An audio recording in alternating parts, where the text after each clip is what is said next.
agartanii saniin bilbiluu dandeettanii gama gaafii mootuu jalqabneetitti deebinaa inshaallah hordoffiin keessan waliin haa ta'uu jedha.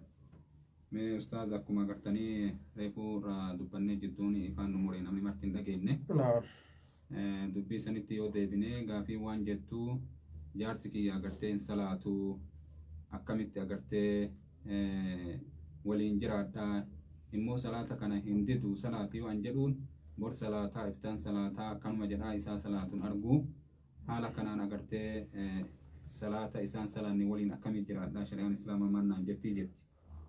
Bismillahir Rahmanir Rahim jidduutti haasawuun jalaa jettee sabaa ifaatiif jecha waan jennu duuba namni tokko dura yeroo hin salaatin hukumiin isaa akka ulumaa'in islaamaa irraa haasawanitti bifa lamatti ilaalanii wallabbiin ulumaa islaamaa biratti bifa lamatti jira. Namni salaata dhiise salaata waajiban irratti hin taatu jechuu yaadaadha. Yoo ka waajiba gartee salaata ka dhiisu taate namtichi sun kufrummaa isaa keessatti shakkiin hin jiru jechuudhaan ulumaa'in guutuun itti walii galan. Yoo ammoo salaata kana gartee narratti waajiba jechuu yaadaadha numa salaata jechuu afaaninis halchaadha. Haala kanaan ammoo ka salaata dhiisu taate gariin ulumaa'iidha ni kafra jedhanii gariin ammoo hin kafru jedhan. Masalaan dubbii khilaafa jidduu ulumaa'itti argame jechuudha. Kanaaf jecha khilaafa irraa bahuudhaaf bika kanatti gartee waan jennu wallahu alam bisawaab nama gartee salaata itti kafree silaafuu dhiise keessatti ulumaa'in waluu hin kallafne ka salaatanii salaata jedhaatuma baay'ilama qabaatuma dabarsu kanas isa waliin jiraachuu dhabuutu caala jenna. Khilaafa irraa nagaa banii gartee qulqullaa'uudhaaf jecha yannahu namni salaata dhiise utubaa diinaa dhiise jechuudha. Namni utubaa diinaa dhiise salaata gartee utubaa diinaa ka rasuulli jedhe yaamisan jechuudha. Faqad hadama diina namni diinii gartee diige jedhama namni salaata dhiise jechuudha. Kanaafuu nama diinii diige kana wajjiin jiraachuun isii hin barbaachisu jenna. Wallahu alam bisawaab. Akkasii duuba buleewwan keenan dhageettanii ka horii dhiiraa ta'e dubartiillee ta'e wanni kun gama lachiyyuu argama. Garii agartee jaartituun salaannee garii jaarsatuun salaannee garii wal fakkaataniituun salaannee haalli kun agartee nama keenya keessatti faca'ee jira. Wallaalchuma diinii seerra guddaa amma warri baadiyyaa fa'aa ka jireenyi isaanii akkuma kana salaata kana gaafuma mijjaa'eef salaatanii homa xiqqoo saafatanii salaatu irraa dhiisan. Wanni kun jabaa akka ta'e agartanii kaasumaan hubadhaa akka kufiitti nama geessuu isiniin jenna. Akkuma san gaafiin itti aantu obboleettiin teenya takka waan jettu intala takkatu agartee mallaqa nu bira kaayatee jaarsa isiidha agartee waliin rahimummaa qabnaa. Amma isiin mallaqa nu bira kaayattee osuma waliin jiran inni biyya jira akira wal dhabanii mallaqa kana waluma qabadhee isinuma biratti agartee waliin godhadheettee numa biras keettee numa bira dhiiftee isaan wal dhabanii achi booda nama biraa baatee heerumtee kan hikaa isaallee ofirraan buusinii. Amma mallaqa kana isaa deebnachuu keessatti wal dhabnee mallaqni kuni agartee isiinuu badii dalaydee isaan deebifnu gama jaarsaa erginaa namni kun akkas jedha. Kun immootu lakki garuma agartee akka isiitii badiillee dalaydu mallaqa isimaa kennina jedha. Haala kanarratti mallaqni kun akkamii? Ani isiin badiin isiin dalayde kuni osuma hikaa isaa ofirraan buusin warra kana biraa deemtee agartanii biraa heerumte. Akkas. Kanarratti waa'ee maharii irratti isaan wal dhaban jechuudha. Mahariin geenne amma ka isaanii. Jaarsa amma isiisantu warra kanaan rahiima. Kanaaf agartanii amma agartanii isiin baatee heerumtee eega jette mallaqa kana jaarsaa ergina malee isiin kenninuu jedhe warri gariin. Warri gariin immoo mallaqni kam isiitii isii kenninaa jedhan. Mallaqni kun eenyu halaal ta'a? Asli mallaqa kanaa isaa dhufe? Isitu kenne. Isi bira kaayatee warra kana bira. Amma badii dalaguu saniif jecha akka waan mallaqni agartee isiidhaa tana gara biraa jijjiiruu barbaadaniiti. Bismillah ar-Rahman ar-Rahim hayni gartee bikuma ofii jira. Mallaqni suni isi badii dalaga malee mallaqni badii hin dalayne. Adabbiin isiin badii itti dalaydeen mallaqa osoo hin ta'in adabbiin kophaa jira. Kanaafuu wanni gartee mallaqa irraa isiin humna isiitiin xaarate sun kama isiiti jenna. Yoo gartee waan namaa ta'e silaafuu waan namaati san isiin deemtee isiin teessee waan namaa yoo ta'e ni galchani. Waan isii eegate ammoo hayni isiidha. Isiin badii dalaydus dalaguu baattus hayni isiidha ni galfamaa fi adabbiin isii karaa kanaan osoo hin ta'in karaa birootiin adabbiin isiidha godhama jenna. Nama gartee gubna dalagee shari'aan kophaadhaatti adabbii isaa gootee jirti. Warra duraan fuudhee heerumoo ta'es adabbii isaa kophatti lafa keeyse. Ka fuudhee hin heerumin hogguu ta'es adabbii isaa kophatti shari'aan lafa keesse. Sun gamasiin laalama jenna. Akkasiiti sunillee gaafiin deebi'eeti maashaallah obboleewwan keenyaa bilbilli as gubbaa isinii jira. Namni agartanii gaafachuu barbaadan sagalee erguu osoo hin taane daarektii bilbiltanii agartee gaafii keessan gaafachuu dandeettanii. Akkuma san duuba gaafiin uummata keenyaa silaafuu agartanii kabaabuma kanarra naannoyti. Yeroo hedduu uma agartanii fuudhaa heerumaa kanatu jidduu isaaniitti deddeebi'aa oola. Kana jidduu isaaniitti deddeebi'aa oola. Amma gaafii masalaa duraan gaggaafatan garii waan isaan itti deebi'aniif jecha itti deebina. Baaba nikaahaa kana keessatti isee agartanii kaa nikaa walhidhatuu deeman warri agartanii osoo hin beekin wanni kun haraama osoo hin beekin walitti dabalamanii ka'anii eegasanii nikaa hidhatan. Nikeen isaanii kun akkami amma dhagahan eega dhagahanii kana agartanii kaa nikaa kana ni jaddadamu haarawatti deebisammoo kama durii saniin dhiisanii. Bismillahirrahmanirrahim. Gaafa duraa nikaa godhataniiti hin beeyne waan kana haraamitti hamtu dalaganii ka'aniiti achi booda nikaa godhatan jechuudha. Nikaa godhatan. Nikeenyi isaanii gartee achi booda ammoo wanni nuti dalayne kuni sirrii miti jechuu dhagaan jechuudha. Achi booda baran. Shari'aan islaamaa waajibni isiidhaa gaafuma dhagaanirra nama qabata. Maasiyaa achiin dura dalagan ammoo gartee gama rabbitti toobaa deebi'anii waan sirreessuun barbaachisu kan shari'aan sirreessuu isatti nama ajajju ni sirreessanii.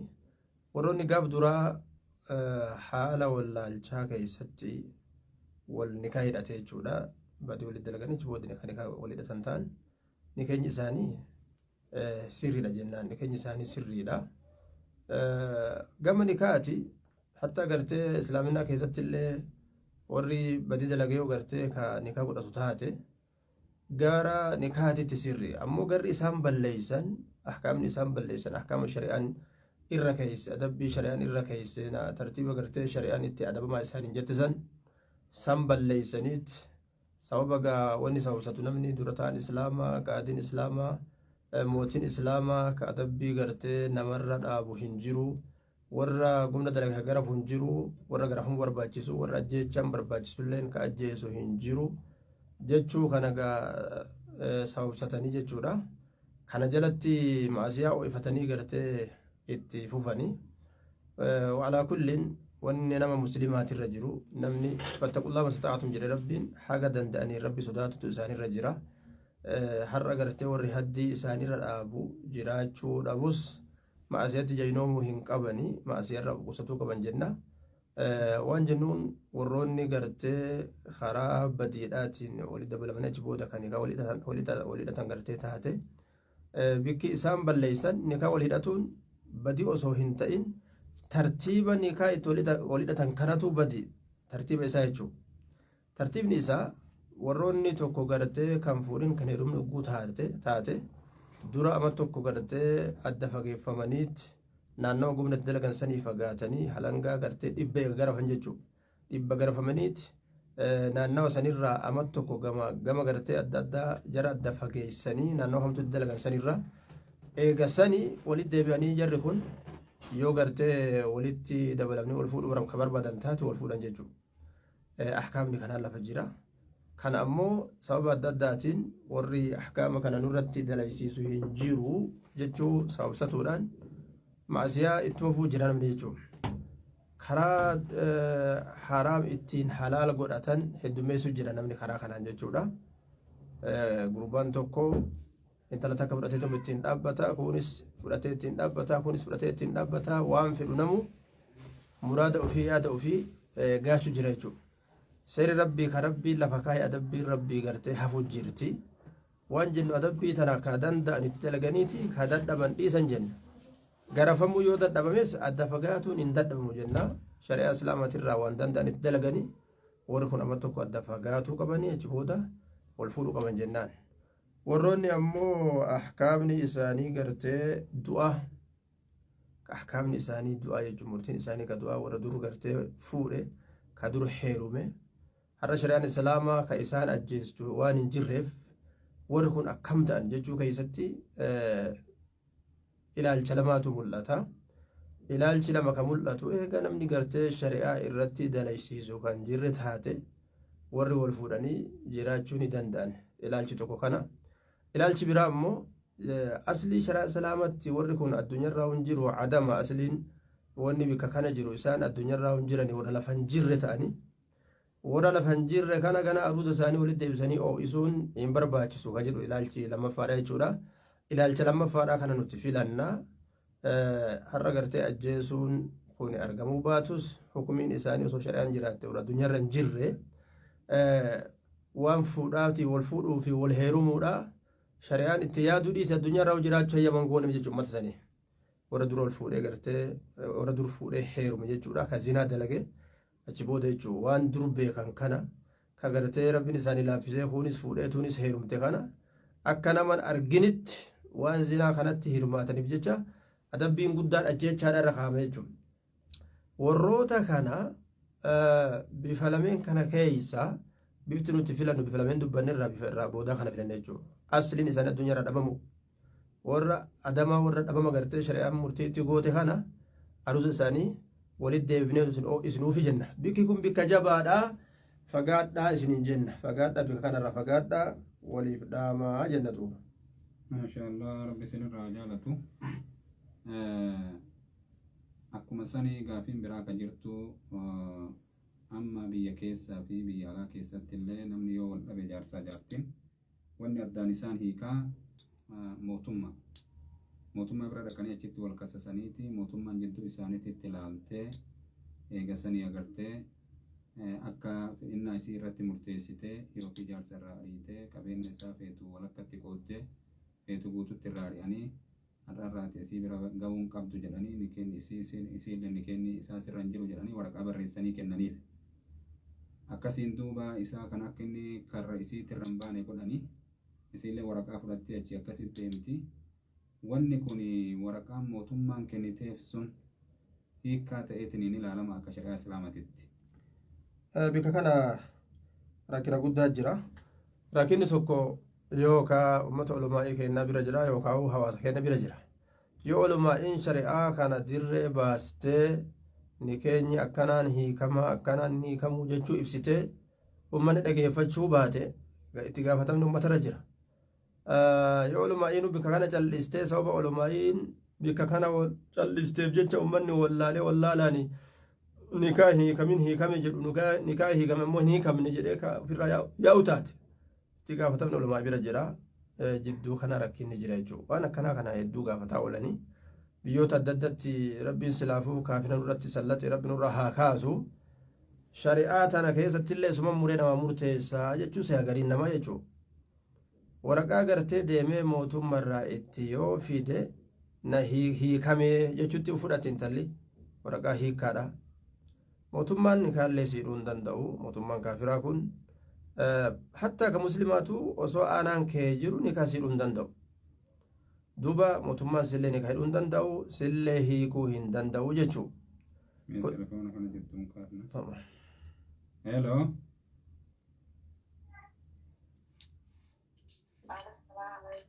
Waalaikum salam wa rahmatullahi wa barakatuh.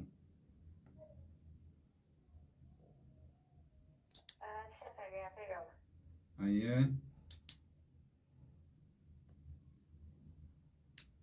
Mana Arafah dalaga yani yani halai yani inta laisi tidin dalaga yani saat semi aku nama abara Aye.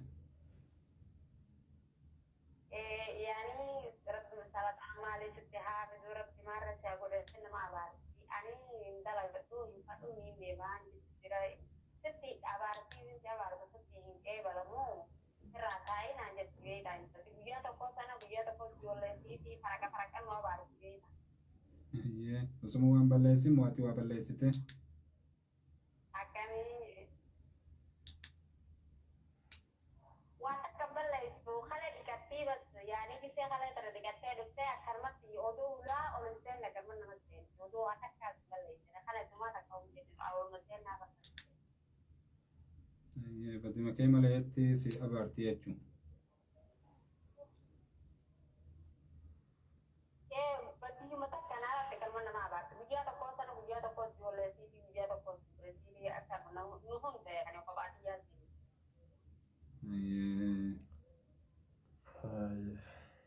Ye, mee dhageeffadhu asumaan dhageeffadhu. bismillah ar-rahman ar-rahim duuba nama totorree ka uf hin beekne jechuuf isiin nama abaartu suni nama totorree ka uf hin beekne jechuuf isiin nama abaartu suni tara taratti abaarti adda baaftee guyyaa tokko tara taraa gootee bilaal amma namni kun nama uf beeku jedhama uf beeytee jennaanu nama kana adda baaftee tara taraan abaaru jirti yoo kidmaa jarri guyyaa adda addaa godhatte yoo kidmaa guyyaa adda addaa godhatte guyyaa kana ebaluu kaddamtee guyyaa kana ebaluu kaddamte namu gaafa kidmaa isiidhaa san kanaan geenye jechuudhaaf abaaruun ni mala yoo akkasii gaafatte fa obboleen teenya ni qaceela malee namni akkanuma taraa godhatee jal'iseetu marra ebaluu abaara iftaan ebaluu abaara iftaan kaan ebaluu abaara jechuun xiqqoo mataa naman seenu yoo kidmaa keessan adda adda godhattanii maal jette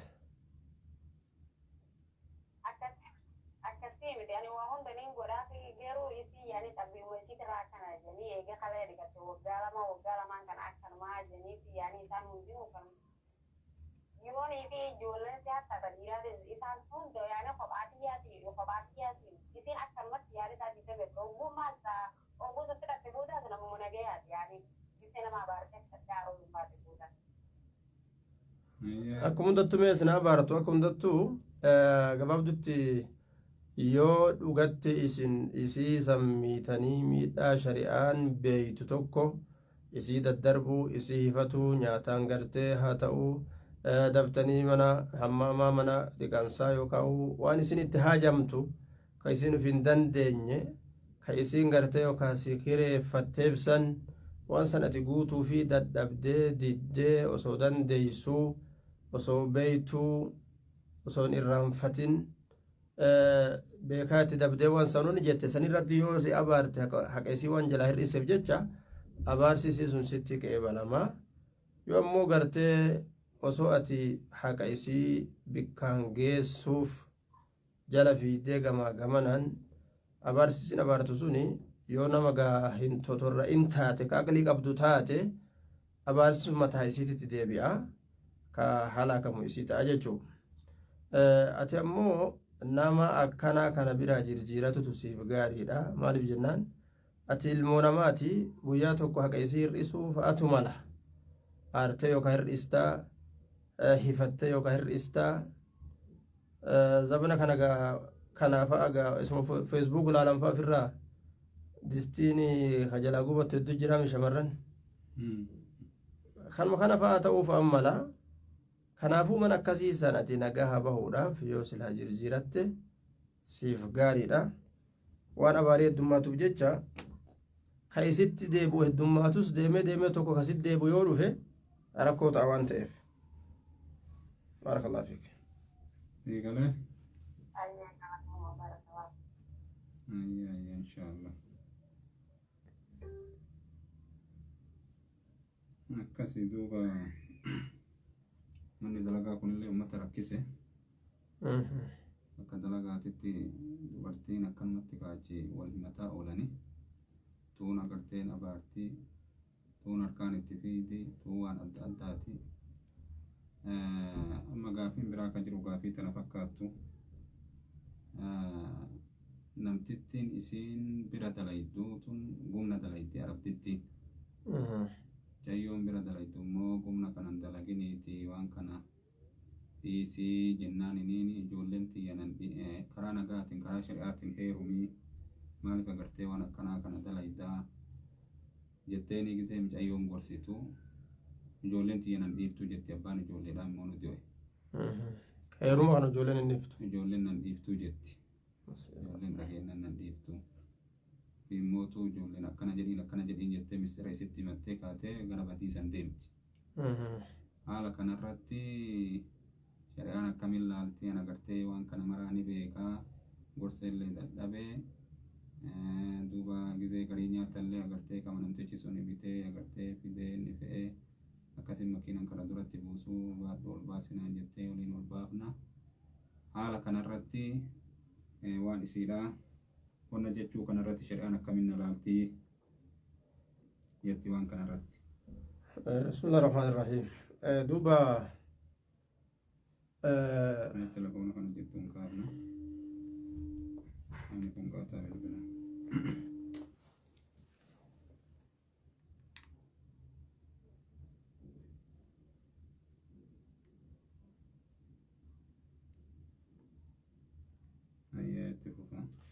بسم الله الرحمن الرحيم. دوبا زنان كن أصلا وان هلاك الكسراج أنه هلك وفينا الصالحون جنان. نعم إذا كسر الخبث جي رسول عليه الصلاة والسلام حالا قرتي نمني قارين نكيس جروني هلاك منا جنان يرو زنان الدمات جن زنان كن هلاك فاميلي تو ملا هلاك قريا غندا تكو تو ملا ديمي هلاك بيغوتوس تو ملا يجو ومقرونا قد فيفون بينو هلاك عالم غوتولي قبيجو. طيب هلاك نكون فاميلي الراكي من الراكي أولاد أكي ديمي أكاسيتي بلدتا بفادات داتين ججورا. واتقوا فتنة لا تصيبن الذين ظلموا منكم خاصة ربين جي. زنان إيغا خبلا هركي ستاتي بلان كن يرو أجي غرتي انت لساني بدربة كما تيها تاو بلان كبكوبات كما تيها تاو جيجو كمان رقوبتو تاي كدجين قدين جتو تاي كركين الدادا واحدو قبا ربيني واني خوني نام ولين جلو سوالو منتي قبا kanaaf jecha ahlul musiibaa kana warra gartee musiibaa kana haga danda'anitti biraa fagaatuun isaanii adda hiikkatuun barbaachisaadha. Akkasuma ammas ma'asiyaan tun tagaafa tokko gartee balaaleffatanii irraa akka malee hanaaqanii irraa cinqatan tun yoo heddummaatti dalagamte deemanii laaftuu nama fakkaate jechuudha. Nama amma irratti inkaartu san booda tilaafistee booda rawaan jettuun sa'aatiin geessa hin deemtu jechuun ifaatu dhufa. Simmaan tun jechuudha. Sa'aatiin gaa isiin hammeenya abbaatu sun jechuudha. Akkasuma telefoona kana. Hello. وعليكم السلام ورحمة الله. الحمد لله كيري.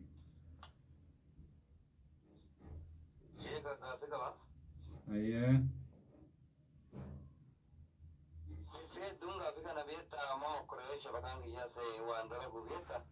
أيه. أما قاسوكي يا نما بليتك يتوقعوا تاسكي فريسي بيتي. أيه. جاتي تنا سيا مرة تكام سدين كابوس. أيه كذا ما تكاسدين سر أبو سيدين.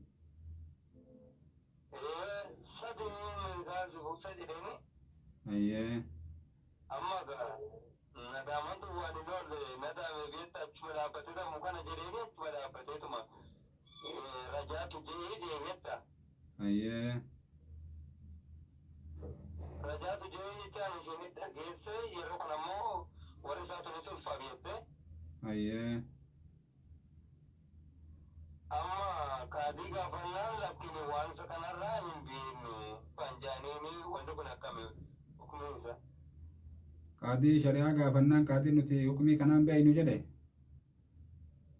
وان كلام بينو وكان جانيني بيت وقدا ورثرجني وان برا بيسان مكان نجلا وان برا كسيني مرتي مكان كسورين جانجي. warri akkana waliin jedhe qaatiin immootu murtii kanaa nutti hin beeynu jedhe. Inni gisee masan nikaa sadiin si hiike jedheeni yeroo masan isi deeffadhe jedheen immoo isiin ulfa qabdi. Inni siin waqti hin deemne kana baata kana yookaan fudhishaan yookaan saami sadii Ayyee inni osoo eegesiin deette battalumatti inni si deeffadhe jedheen amma suni ni ta'amoo akkamii jechuudha gaafin kee.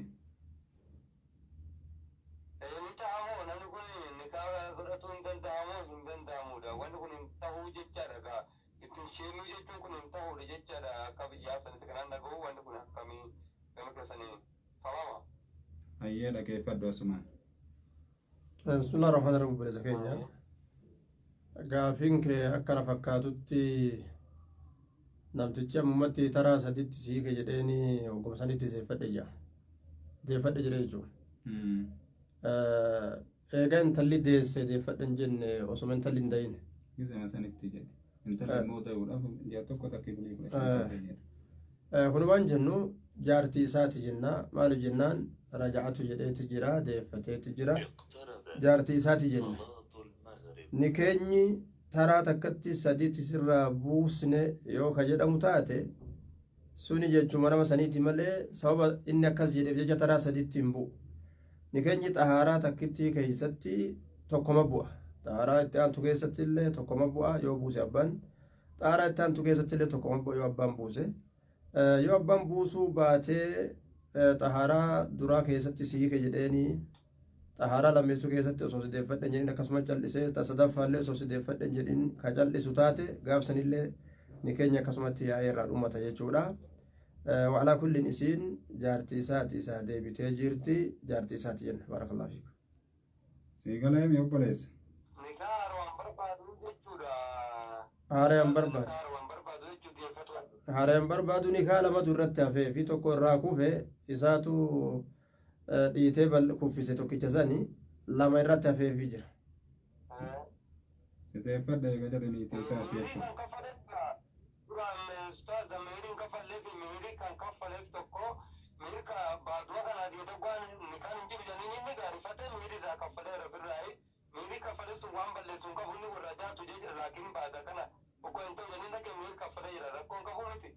Ogumsanitti maaliillee kafalee? Warri wanna warri qaadii akka jedhanii jenna.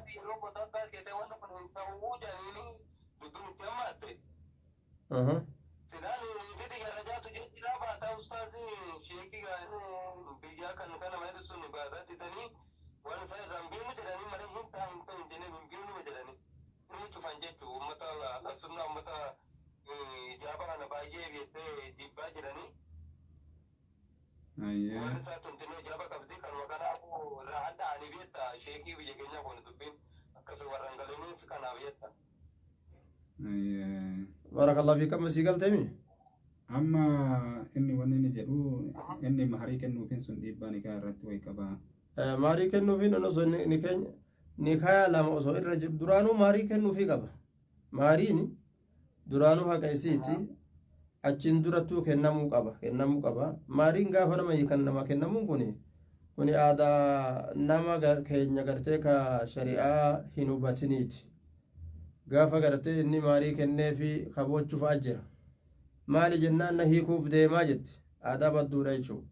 Mahariin hiika irratti hin kennamu wanni inni godhameef haqa gartee nikaa hidhatuu saniif godhame jechuudha. Waan keenya ittiin hidhatamu gaafuma duraa isaa yoo rabbi isaa laaffise kennuu qaba yookaan illee baay'ee lama godhee yeroo argatetti kennuun isarratti waan dirqamaati malee waan si hiikuuf hin deema hodhu maarii namaan jaanii maariin gaafa hiikaa kennamu miti jechuudha. Baarakallahu fiik.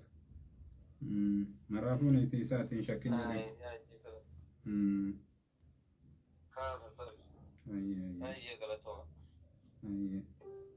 Wanni qaadii kun karaa hedduu deddeebi'ee gaafatama sheeka qaadii akkamii akkachi kaan nuun galle qaadii deemee zinatti nama oofaa jiru jira amma gaafiin biraata jirtu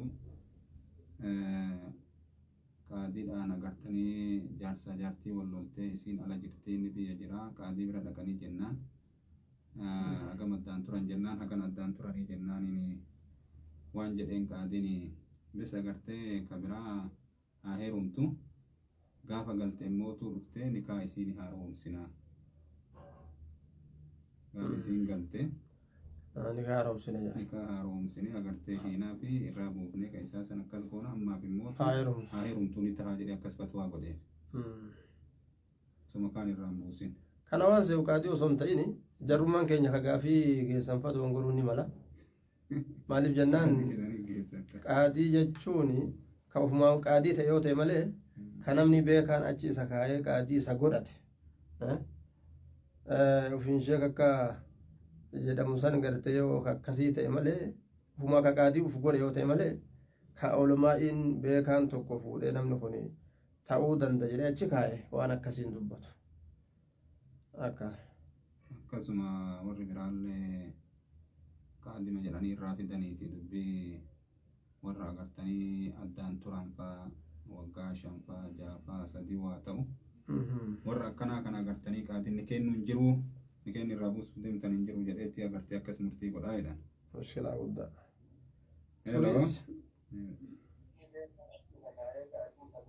hello achiif dala waalaikum salaam wa rahmatullah alhamdulillah khairu maami ayyee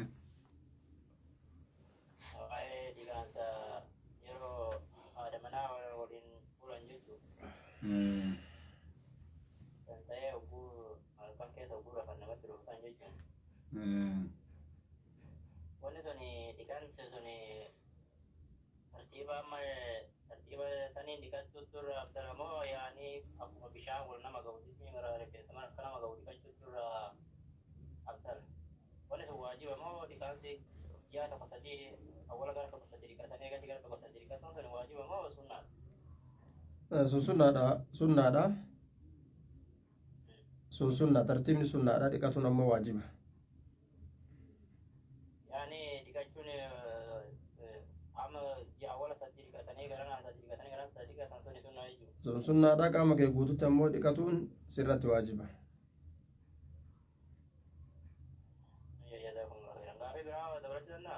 yeroo kam yeroo shayxaanni halkan keessatti namatti dhufee aruuza dibbeen qabne namaa godhe waan fuudhan nama fakkeessee yookaan waan heeruma nama fakkeessee yoo bishaan namarraa bahe ka dhiqatuu waajibatu yoo bishaan namarraa bahe jechuudha yoo bishaan hin bahin ammoo dhiqachuu waajibaa miti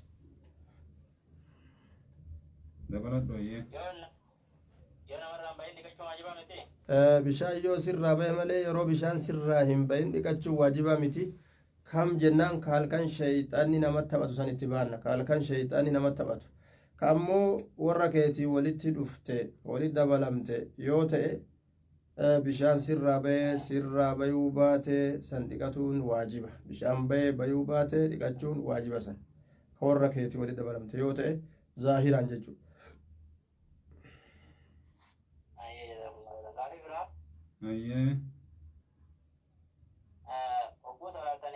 fuuldura kiyya amma bobboo salaatu manni nama garu kun jechuudha fuuldura kiyyatti hammaama jira yaani manuma keessa galan kana ta'e fuuldura gara jira kibbaan jiru kanatti hammaama fuuldura kanatti jira gara galanii salaatan kun akkami hammaama gara galanii salaatuun surakkina qabu obboleessa keenya qabriitti gara galtanii salaatina rasuula jedha alayhi salaatu wassalaam waan hammaamaan dubbanne sun rakkoon qabu baarakallahu fiik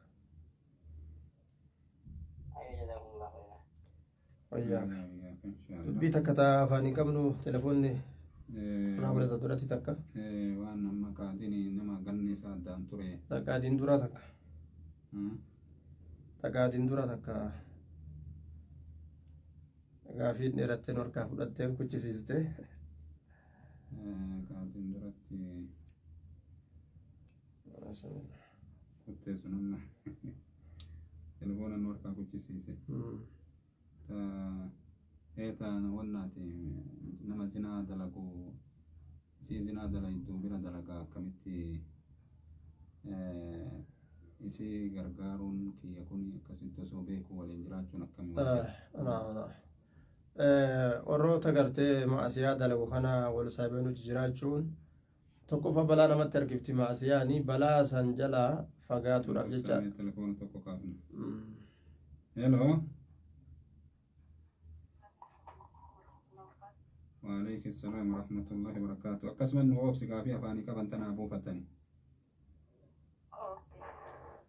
namni gartee maasiyaan zinaadhaatuni balaa harkisti balaan tun ammoo gartee nama hunda walitti qabattee yeroo dhufte jechuudha balaa tana jala nagaa ba'uudhaaf bikka san isin gadhiiste deemutu siif gaarii jenna akkasuma ammallee uumama munkara jibbamaa gartee u'uu jedhanii gurra irraa qabatan kana har'a yoo deebe borsi yoo deebe iftaanis yoo deebe intaluma gaaf duraa zina irraa dhoorgitu tana sa'aatiin sun geessee maan deemniree jechuuf haa dhufa isimarraa hubuuta nagattee ajajje jedha naa'uz billaa jara tokkotu nama tokko waan jechaa dhageenye gaaf tokko makiinaa oofutti jira nama sheekaati jarri lameen gumna walitti dalay inni jara lameen gumna walitti dalaytee fuudhee deemu jira biyya faranjii kana keessatti halkan gartee waa wal gooteeti achi booda gaa inni fuudhee deemu ni jira osoo deemu ni jiru mallaqarra wal dhaban jaan mallaqarra wal dhabanii jennaan jarana wal ta'aa je'een jaan duuba wal ta'aa je'eni booda ni nurifate jara samii wal ta'aa jedhe jara gumna walitti dalaytee wal ta'aa maalirraa wal ta'aa jedhaarre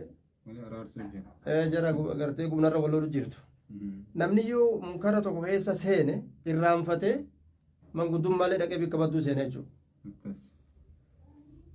booda intalli sun gartee deemtee ufumaafuu ammas waan kana isii deeggartee ufiifuu karaa san seenuun qalbii dubartiiti waan dhufuufi achi fagaachuu qabdi jenna duuba shayxaanni badaadha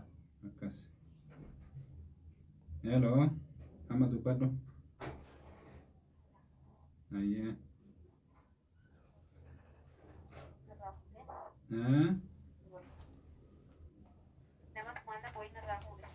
ayyee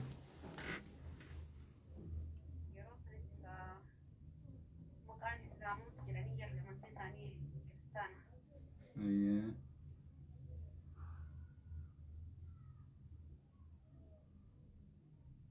hello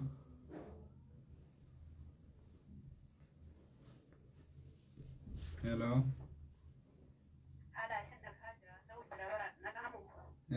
jarri amantiin kiristaanaa mallaqa kanarraa fuudhanii jette ayyee achi addaan jette ayyee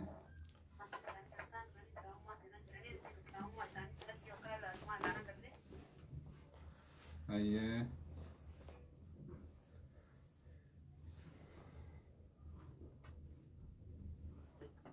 telefooni kan kee jettuun dabraa deebi'amee maal jette amma si dhagaa jara lamaan kana keessaa takka wayii ilma daa'ima tokkocha qabdii rabbi daa'ima yoo maallaqa kee kana siin kenninani ilma tokkocha kana qabu kana rabbi guddisa naa hambisu jette subhanallah ayyee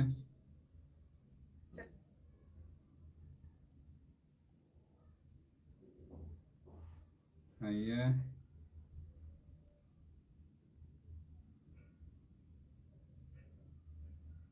inkaafni jiidin inkaafni marakkata wuloof jedhe maallaqa kanamma yoo dhiiseef akkam ta'a yoon gaafadhe jedhen irraa fudhadhe jedhe moo jara kana darbu akkam godhume jarri islaamummaan isaanii eegana addasii ba'e islaamoota jedhan malees islaamummaa irratti agargaasifu namni islaam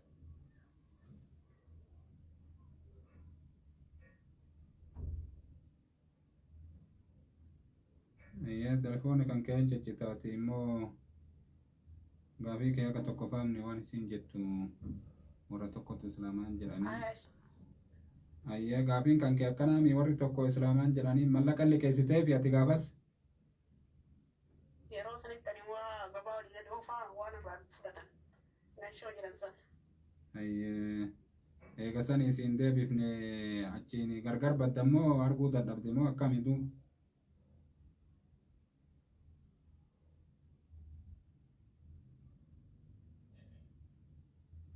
hello maallaqa naa deebisa akkasumas maa godhan biratti hafte amma ati biraa deemte warquban qabdan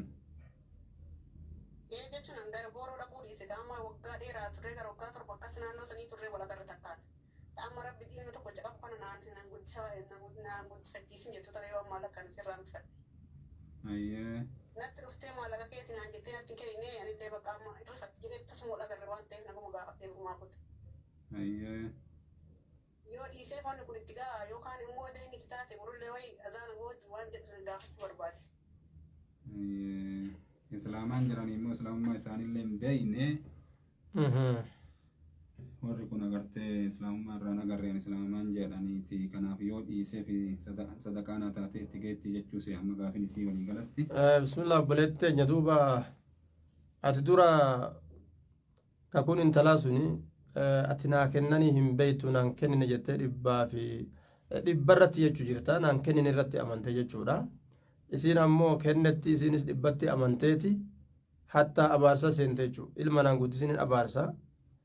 Silaa isiin bikka ilmaa haga dhayxoo osoo ufi dhayxe hoo silaafuu ilmallee dhaquun hin taatu ufillee dhaquun hin taatu bikka ilmaa silaa haga dhayxu ilma naan guddisinii lubbuna biroo ajjeesuu haga dhayxu.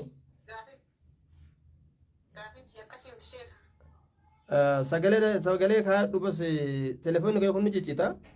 Jeddooni mummuramu. Sagalee kaa agartanii kaasii kabalaa yoo siin kabalee yoo mallayni kan kee kana biratti hafu taate. Yoo kasi dhoowwadhu taate. Yoo kasi dhoowwadhu taate. Ilmi kiyya kun naan guddatini. Sii kafalaa jettee akkasuma jettee. Kanaafuu ati yoo feete eeggattee akkas taatu irraa fudhatta yoo kaa'u gartee ofirraa dhiistaa fi hagasuma. Yoo dhiisee fi wayii rakkoonatti keessaa. Islaama jechuu eega dhageesse yoo gartee ragaadhaan islaaminaa isaanii kan irraa hin argin taate malee haa ta'u kiristaanallee taate dhiisuuf ni dandeessa. Yoo kaafira gartee islaamina irra siin loluun ta'in jechuudha dhiisuuf ni dandeessa. Jechuun uummanni kun amma maallaqni kana iyyuu siin wayisanii anuma gartee maan saalfattee daa'ima kana naan guddifattiin jettee kakatte. Asayii fedhinnaa isii yaada isii rabbi beeka zaahira jechi ati gaafatte deebisaan isaa akka kana.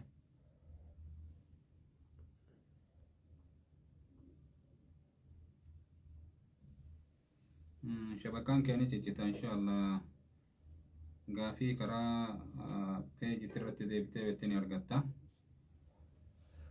Akkasii citeeyyu akkasii duuba salaan illee agartanii duuba nu dhaqqabe. Warroonni agartanii qaadillee dubbii reefuu afaanitti isin citteerra. Namoota addaan turaniitiin jedhan ganna jaafaa ganna saddeeffaa maalii akkuma ta'e haa ta'u ni kenni isaanii hin jiru jedhanii warra murtii godhu warra akkanaa kana jira kan jedhee qaatii yoo fide agartee waraqama kennaaf ka agartanii shuruuxa isiin guunne kun ka waraqaa yoo hin kennineef akkanumatti akka jedhaan fatwaa akkanaa kanatti deemu. Addaan turuu kanaan ni kenni ni bu'a. Dongora hatta gartee warra islaamaa waliin jiru dhiisi warra gartee tokko biraa kafiree tokko islaamawee tokko kufruma irratti irraa hafeewu rasuul alayhi salaatu wassalaam zaynabaa mucayyoo isaa abulcaas irratti amata jaha boodatti deebise jechuudha. Isin islaamoytee turte innis kiristaanummaa keessatti hafe nikaa gaaf duraa godhame saniin akkasumatti turan isinis kan heerumin innis kan fuudhin jechuudha. Booda gaafa inni islaamawee nikauma duraa sanii walitti deebise. Maal hayya agartee warra islaaminaa keessa waliin ture jechuudha. Adda turuun yoo masruufa kennuuf qallaba kennuufi baatillee yookaan uffata agartee kennuufi baatillee sun adabbii kophaati. Sarabbiitu adabbii kophaati isa gaafata yoo danda'e qaadiin islaamaa haqa isii lakkaa'u irraa fuudhuufii danda'a. Ammoo ni keenyi adda turuudhaaf jecha osoo mata dhibballee danda'amee ka turan taate sababa turiinsaatiif jecha ni keenyi ni hiikama jechuun hin jiru shari'a islaamaa keessatti. Isaan gara masruufaa san fa'aa hirkisan nama ganaa agartee ji'a jaha fa'aa jedhanii nama yoo inni agartee ka masruufaa gagasiin baasiin jedhanii bakka irraa fudhataniitu gaafsanni keenya hin jiru jedhanii waan akkanaa kana haasa'an. Badii masruufaa kophaadha. Namni tokko yoo gartee qallaban tajaajila nama miidhe miidhaan qallabaa kopha ni keenyilleen baaba kophaati waan uf danda'e jechuudha. Nikaa gartee wanni hiiku abbumaa hiika malee yoo inni kaafira ta'e kufritti fa'aa ka deebi'u murtaddii fa'aa ka ta'u taate jechuudha. Gaafsan ni keenyi yufsa ni hiikama. Namtichuma islaaminaa keessa jiru kasi hiiken je'in akkanumatti ni keenyi ufumaan ni hiikama. Akkasii maashaallah obboleewwan keenya ka agartanii sagantaan keenya ka fatwaa ka guyyaa har'aa sitti nu dhaabbata. Rabbiin inshaallah nagaan torbaa waliin nu haa deebisu jenna. Nagahan nu tura masalaataatu nu biraa ga'e. Assalaamu alaikum warahmatullahi wabarakatuhu. Ma assalaam ila liqaa.